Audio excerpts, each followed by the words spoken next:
हरियाणा विधानसभा चुनाव के लिए चुनावी बिगुल बज चुका है और इसके लिए सीट शेयरिंग के साथ साथ सभी तैयारियां चल रही हैं। कुछ ही समय में सभी राजनीतिक दल अपनी लगभग सभी सीटों पर उम्मीदवारों का ऐलान कर देंगे और इसी बीच में जब कांग्रेस और आम आदमी पार्टी के बीच में जो पेंच फंसा हुआ था सीट शेयरिंग का, वो पेंच भी हटकर अब धीरे धीरे सीट शेयरिंग की बात आगे बढ़ रही है। आम आदमी पार्टी और कांग्रेस के बीच में इस मामले में 2 बैठकें भी हो चुकी हैं, जिसमें कि कांग्रेस पार्टी ने आम आदमी पार्टी को 7 सीटों का ऑफर दिया है, लेकिन कहा जा रहा है कि आम आदमी पार्टी 10 से कम सीटों पर मानने के लिए तैयार नहीं है। इसके लिए आम आदमी पार्टी का तर्क यह है कि 24 के लोकसभा चुनाव में हरियाणा की एक लोकसभा सीट पर आम आदमी पार्टी ने चुनाव लड़ा था, जिसके अंतर्गत 9 विधानसभा सीटें आती हैं।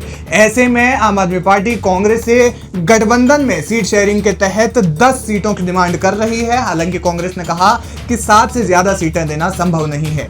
आपको बता दें कि कांग्रेस ने इस चर्चा के लिए 3 सदस्यों की समिति बनाई है। हरियाणा चुनाव के लिए कांग्रेस ने आम आदमी पार्टी के साथ साथ समाजवादी पार्टी से गठबंधन की चर्चा को आगे बढ़ाया है, जिसमें कि अजय माकन चेयरपर्सन के रूप में शामिल हैं। वहीं इसके अलावा हरियाणा कांग्रेस के प्रभारी दीपक बावरिया और हरियाणा कांग्रेस के बड़े नेता भूपेंद्र सिंह हुड्डा इस कमेटी के सदस्य हैं। इस कमेटी को संगठन महासचिव केसी वेणुगोपाल सुपरवाइज कर रहे हैं। ऐसे में आम आदमी पार्टी की ओर से भी जब अरविंद केजरीवाल जेल में बंद हैं, तो फिर उनकी ओर से मनीष सिसोदिया के साथ संजय सिंह और साथ ही साथ अरविंद केजरीवाल की पत्नी सुनीता केजरीवाल इसमें अहम भूमिका निभा सकती हैं। हालांकि राघव चड्ढा इस बैठक में खुलकर अब सामने आ रहे हैं और वो इन बैठकों में शामिल भी हो रहे हैं। आपको बता दें कि कांग्रेस की ओर से कहा जा रहा है कि जरूरत पड़ी तो फिर राहुल गांधी भी इस सीट शेयरिंग की चर्चा में शामिल हो सकते हैं।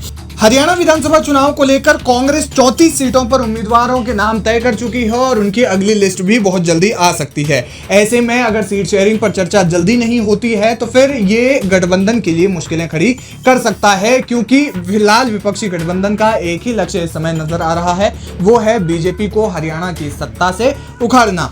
वहीं जनता के मन को जानने के लिए भी तमाम तैयारियां चल रही है, स्क्रीनिंग चल रही है और ग्राउंड पर जाकर एक तरह से रियलिटी का टेस्ट किया जा रहा है। दीपक बावरिया ने सीट शेयरिंग पर बात करते हुए कहा कि गठबंधन को लेकर आम आदमी पार्टी से बात चल रही है। 2-3 दिनों में तस्वीर साफ भी हो जाएगी। अब तक 66 सीटों पर नाम तय हो गए हैं। गुरुवार तक सूची जारी होने की उम्मीद है। आपको बता दें कि हरियाणा विधानसभा में 90 सीटें हैं, जिन पर की जाहिर तौर पर ज्यादा सीटों पर कांग्रेस चुनाव लड़ना चाहती है। हालांकि दूसरी ओर आम आदमी पार्टी ने यह पहले ही कह दिया था कि वो अकेले चुनाव लड़ेंगे और इसके लिए उन्होंने ताबड़तोड़ रैलियां भी शुरू की थी, जिसका मोर्चा एक तरफ से संजय सिंह, दूसरी तरफ से भगवंत मान और प्रमुख रूप से चुनावी प्रचार प्रसार का जो मोर्चा है वो अरविंद केजरीवाल की पत्नी सुनीता केजरीवाल संभाल रही थी। लेकिन फिलहाल ये कहा जा रहा है कि आम आदमी पार्टी को 7 सीटें देने पर कांग्रेस पार्टी राजी हो गई है।